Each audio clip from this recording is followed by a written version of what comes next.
Okay.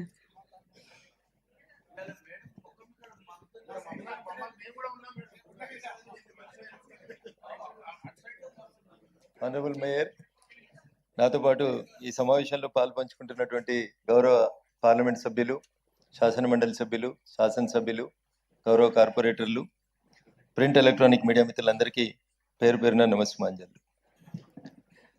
Telangana ఉద్యమం ఉవ్వెత్తున ఈసిపడుతున్నప్పుడు జయ జయ హే తెలంగాణ జననీ జయకేతనం అనే గీతాన్ని రచించి తెలంగాణ ప్రజలందరినీ మేల్కొల్పి తెలంగాణ ఆకాంక్షని నెరవేర్చాలనేటువంటి లక్ష్యం కోసం అనుక్షణం జీవించి పదవులు నామినేటెడ్ పోస్టులు ఏం రాకున్నప్పటికీ కూడా ప్రజాకవిగా ప్రజల పక్షాన నిలబడి ప్రజల గొంతుకగా నిలబడినటువంటి అందశ్రీ గారి మృతి తెలంగాణ సమాజానికి తీరని లోటు.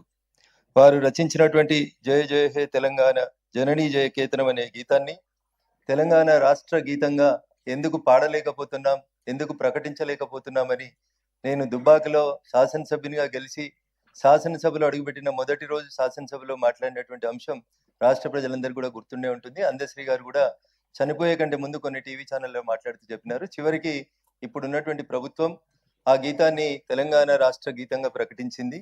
అది దివంగత అందశ్రీ గారికి దక్కినటువంటి గౌరవంగా నేను భావిస్తా ఉన్నాను. జై తెలంగాణ నినాదంతో రాజకీయాలకు వచ్చినటువంటి నాలంటోలకు అనేక మందికి స్ఫూర్తినిచ్చినటువంటి వ్యక్తి గౌరవనీయులు అందశ్రీ గారు. ఈరోజు వారు మన మధ్యలో లేకపోవడం అనేది నిజంగా బాధాకరమైనటువంటి విషయం. వారి కుటుంబానికి ప్రగాఢ సానుభూతిని తెలియజేస్తూ వారి ఆత్మకి శాంతి చేకూర్చాలని భగవంతుని ప్రార్థిస్తా ఉన్నాను. నేను శాసనసభ్యునిగా పనిచేసినటువంటి 3 సంవత్సరాల్లో నాతో పాటు ఉన్నటువంటి శాసనసభ్యునిగా పనిచేసినటువంటి జూబ్లీ శాసనసభ్యులు గౌరవనీయులు మాగంటి గోపీనాథ్ గారు సౌమ్యుడు, జనరల్గా ఎవరితో కానీ ఎలాంటి ఇష్యూస్లో కానీ విభేదించకుండా గొడవపడకుండా తన పనేందో తను చేసుకుంటూ పోతున్నటువంటి మరొక శాసనసభ్యుడు గౌరవనీయులు మాగంటి గోపీనాథ్ గారు మన మధ్య లేకపోవడం అనేది బాధాకరం.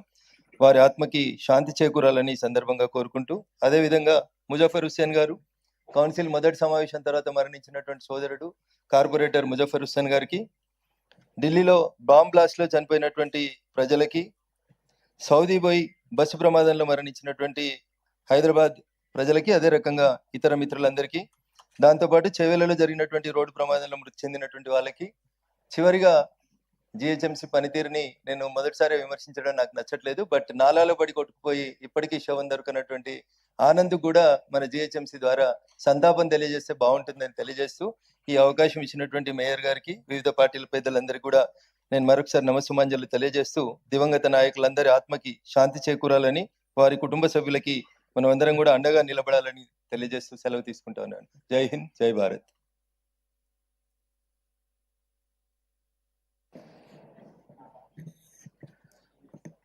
జిహెచ్ఎంసి ప్రాతినిధ్యం వహిస్తున్న